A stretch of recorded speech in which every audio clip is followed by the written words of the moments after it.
namin, bakit naman na-limit lang doon sa under-declaration?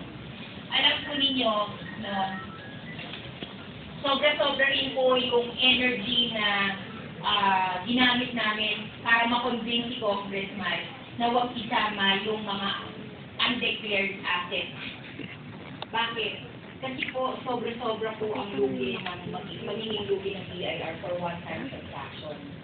So, ginawa namin dito, kung halimbawa po, nakapag-declare na kayo sa BIR, na ibigay nyo na sa amin yung bill of sale, alam naman po natin na karaniwan na nangyayari, hindi ko naman po sinasabi sa inyo na palagi ninyong ginagawa.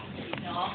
But there are cases, or there were cases, na we are only reporting our sales of real property based on zonal valuation.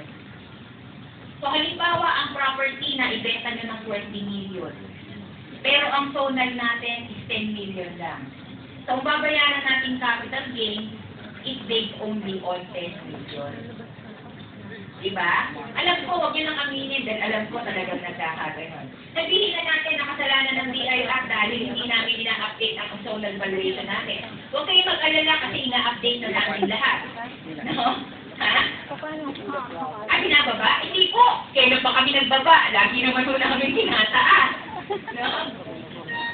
So this is a good venue for you to make good. No? So ito po kung pwede ninyong i-adjust yung inyong mga under-declaration. And the only venue is through tax amnesty. Okay?